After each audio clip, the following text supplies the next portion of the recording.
자, 오늘부터 열왕기 하 시작되었습니다. 열왕기 하는 세 가지로 파트를 나눌 수 있는데요. 첫 번째로는 이스라엘, 북이스라엘에 대한 붕괴, 어떻게 해서 무너지는가에 대해서 말씀을 하고 있고, 두 번째로는 남유다의 붕괴, 어떻게 해서 하나님의 나라가 붕괴되었는가. 그러니까 이걸 나중에 보면 이제 대선지서, 소선지서 가면 이게 붕괴가 멸망이 아니라 하나님이 바벨론에게 끌려가게 해서 그곳에서 온실 속에서 다시 키워서 다시 돌아오게 하는 하나님의 아주 치밀한 계획이지만, 지금 현상으로 봤을 때는 불순종으로 인하여서 이 북이스라엘과 남유다가 무너지는 장면을 열왕기하는 담고 있습니다. 그리고 왜 그러느냐, 이게 세 번째 말씀인데, 왜 붕괴됐느냐? 죄 때문에 그렇습니다. 죄 때문에.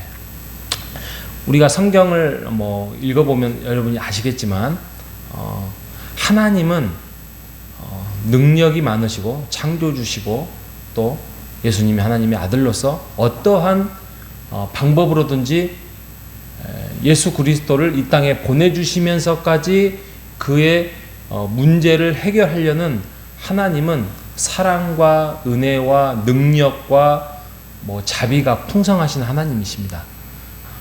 그런데 왜 그렇게 하시느냐? 왜 사랑을 베푸시고, 왜 능력을 베푸시고, 왜 아들을 예수 그리스도를 이 땅에 보내주면까지 우리를 사랑하시는가? 그거는 딱 한 개예요. 죄예요, 죄. 죄의 문제를 하나님께서 해결하려고. 우리가 그래, 해결사구나, 이 정도가 아니라 굉장히 죄를 싫어한다는 거예요. 하나님 죄 자체를 싫어합니다. 그래서 자기의 자녀들이, 우리가 죄를 짓고 사는 모습을 못 견뎌 하십니다. 못 견뎌 하셔요. 우리가 그냥 쉽게 우리의 작은 이익을 위해서 이번에는 어쩔 수 없어, 나도 먹고 살기 위해서, 또 아니면 내가 약해서 이 문제는 그냥 하나님이 한 번은 용서해 주시겠지 라는 차원에서 우리가 쉽게 간과할 수 있는 그 윤리적이든 도덕적이든 마음적이든 그 죄의 문제를 하나님은 너무 혐오하고 싫어합니다. 그래서 그 죄의 문제 앞에서 용서를 해 주셔요. 용서를 해 주시는데, 무슨 우리가 죄를 지으면 하나님 용서해 주십시오 라는 무슨 알라딘의 마술 램프처럼 한 번 비비고 그럼 하나님이 그래 용서해 줄게, 이 문제가 아니라, 이 죄를 짓는 거에 대해서 우리도 마음에 찜찜함이 어느 정도 있지만은 하나님은 찜찜한 문제가 아니라 못 견뎌 하십니다. 못 견뎌 하십니다. 내가 이렇게 너희와 함께 동행하고 살게 하고 먹고 사는 문제, 그때그때마다 시험과 여러 가지 어떤 역경 속에서 그거를 넘어서기를 원하는데, 너희가 죄와 타협하는 부분에 대해서 내가 가슴을 치며 통탄한 일이구나, 이 정도로 우리가 죄를 지을 때 우리보다도 더 가슴 아파하시고 힘들어하시는 분이 우리 하나님입니다. 그래서 하나님과 우리의 관계 안에 죄가 딱 들어와 버리면 이거 어떻게든 해결해야 돼요. 누가? 하나님이 해결해야 돼요. 그래서 그것을 내버려 둘 때도 있고, 또 그것을 후다닥 치워버릴 때가 있고, 또 약간의 더 큰 고난을 통하여서 예를 들면 명예가, 또 어떤 물질이, 또 아니면은 관계가, 사람의 관계가 그게 더 중요하지 않다는 사실을 깨닫게 하기 위하여서 하나님이 죄 앞에서는 그 정도로 아주 치밀하고 아주 예리하고 끝장을 보시는 분이 우리 하나님입니다. 이런 관점에서 우리가 성경을 봐야 됩니다. 그리고 이런 관점에서 우리가 신앙생활을 해야 됩니다. 죄는 정말 털끝만큼도 우리가 안 지으려고 애를 써야 됩니다. 지을 수밖에 없는 죄인이지만, 그럼에도 불구하고 우리가 하나님 앞에 이제 이 정도의 신앙생활을 했다면, 이건 하나님이 싫어하기 때문에 내가 멀리 해야 되겠다라는 그러한 강한 의지를 살아가는 우리 모두가 되시기를 바랍니다. 자, 2장에 가면 여러분들이 많이 들었던 말씀이잖아요. 이제 엘리야가 이제 떠나고 엘리사가 이제 인수인계를 받으면서 사역을 연장을 받습니다.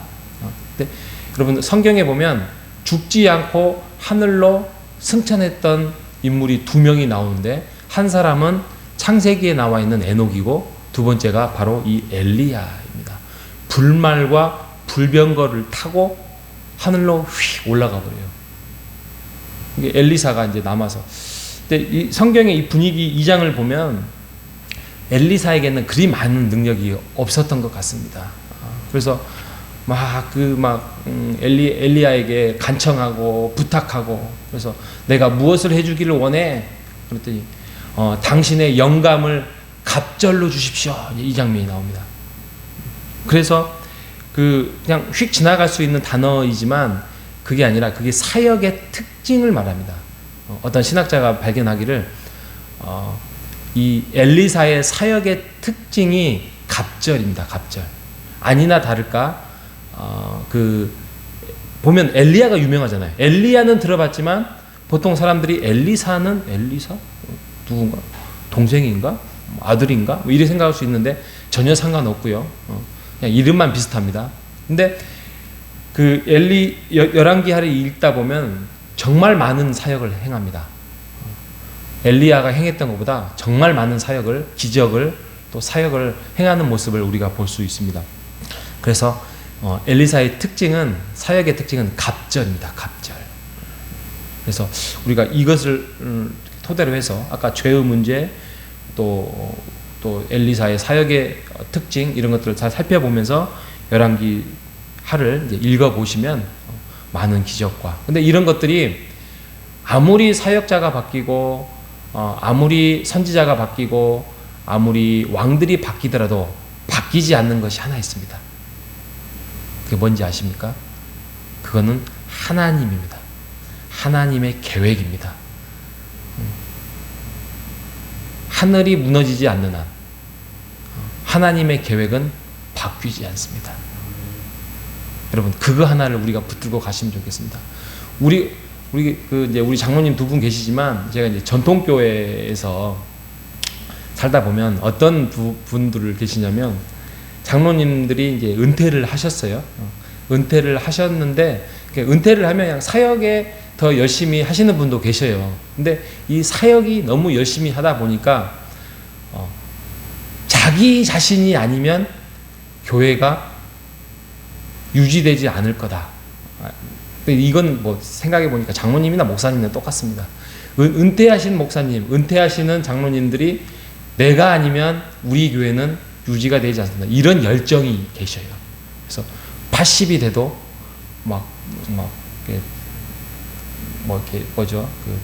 재직이나 그런 데 보면 열심히 발언을 하시고 이런 그런 분들을 봤습니다. 노예 가서도 그런 것 같습니다. 제가 이제 합동노예, 합동 측에서 보면 은퇴하시는 목사님들이 발언권이 더 세고 이런 부분 보면 제가 성경을 읽으면서 느낀 게 뭐냐면 그러지 않습니다. 한국 교회가 그 유명했던 목사님들을 배출했지만 그 목사님들이 은퇴를 하고 나면 한국 교회가 위험에 빠집니다. 그렇기 때문에 사역의 연장, 그래서 75세로 막 늘리려고 하는 그런 움직임도 있었습니다. 지금은 최근에 못 들었는데, 그런 모습을 보면서 좀 그 열심이 과하다라는 생각을 많이 합니다. 왜요? 교회의 주인은, 또 교회의 역사는, 또 교회의 흥망성쇠는 누구에게 있다? 하나님께 있습니다. 하나님께 있어요. 이스라엘 백성이 무너질 수밖에 없는 것은 온 나라가 부패했기 때문에, 이것을 아까 말씀드렸잖아요. 한번 솎아내야 돼요. 솎아내기 위해서 하나님이 또 계획을 베풀어서 바벨론 온실 속에서 70년을 갔다가 다시 교회의 소중함, 예배의 소중함, 제사의 소중함을 깨닫기 위해서 하나님이 끌고 오시잖아요. 그래서 다음 세대를 세우고 또 다음 세대를 세우고 해 나가고 있지 않습니까? 하나님은 그렇게 일을 하십니다. 그래서 우리의 이 땅에서 희망은 하나님밖에 없습니다. 하나님의 계획을 우리가 얼마나 많이 알고 많이 깨닫고 그거에 대해서 우리가 순응하며 살아가느냐, 이게 중요합니다. 그래서 어렸을 때부터 신앙생활을 해온 사람이 굉장히 유리합니다. 왜냐하면 별거 아닌 것 같죠. 우리 리안이가 교회당을 와오면서 막 이렇게 있다가 가는 것 같죠. 근데 제 경험에 의하면 그게 가끔 기억이 납니다. 저도 어머니, 아버지 손을 잡고 이렇게 예배당에 와서 이렇게 막 이렇게 의자 사이 밑에를 막 왔다 갔다 했던 기억이 납니다. 그러면서 예배를 방해했겠지요. 그런데 그때 들었던 전도사님의 목사님들의 말씀이 이게 주일학교를 다니면서 기억이 나요. 이렇게 불말과 불병거에 딱 타고 올라가는 그 장면. 또 중학교 때 그 주일학 그 담당 선생님이 막 그 여호수아 이야기를 했던 그 장면이 갑자기 그냥 생각이 나요.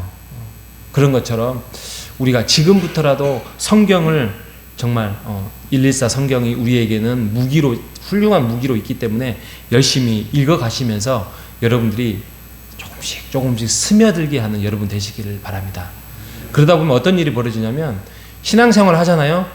우리가 직장생활을 하든 밖에서 활동을 하다가 갑자기 어떤 죄의 문제와 맞다다트는지 이렇게 하다 보면 하나님이 이럴 때는 어떻게 하게 해야지? 이런 생각을 하게 해요. 그러면서 내가 114 성경 읽기 때 미처 놓쳤던 부분들이라든지 또 강하게 읽었던 부분들이 생각나게 합니다. 성구가 생각나게 하고 장면이 생각나게 합니다. 그래서 이게 거의 하나의 하나님 나라의 법전이잖아요. 그래서 하나님 이렇게 하기를 원하시는구나. 그래서 집에 가서 성경을 살펴보고 이렇게 하면서 하나님이 우리를 인도하시구나 이렇게 깨닫는 여러분 되시기를 바랍니다. 성경 쉽지 않습니다. 글자 얼마 되지는 한 권이니까. 근데 이거 내용을 하나님과 함께 일하심, 하나님의 성품, 하나님의 나라를 연결시키기가 쉽지 않습니다. 그렇기 때문에 우리가 끊임없이 주야로 묵상하는 것입니다. 여러분, 성경을 사랑합시다. 또 교회를 사랑하십시다. 그리고 하나님을 사랑합시다. 그리고 교회만이 희망이고 하나님만이 희망임을 깨달아서 우리가 오늘 신앙생활도 하나님 안에서 선한 열매를 맺어가는 우리 모두가 되시길 주님의 이름으로 축복합니다. 하나님 아버지 감사합니다. 죄를 싫어하시는 하나님, 혹시 우리 안에 자리 잡고 있는 이 죄와에 우리가 타협할까 봐 전전긍긍하고 가슴 아파하시는 하나님의 사랑, 하나님 죄를 멀리하며 우리가 살아가기를 원합니다. 그 죄 속에서 즐겨하지 않도록 우리를 붙들어 주시고 인도하여 주시옵소서. 하나님, 우리에게도 갑절의 영감을 통하여서 우리 교회를 통하여서 하나님이 일하시고 하나님이 이 교회의 주인임을 우리가 고백하며 살아갈 수 있도록 인도하여 주시옵소서. 오늘 한날을 하늘의 복을 채워주시기를 소원하오며 살아계신 예수님의 이름으로 기도합니다. 아멘.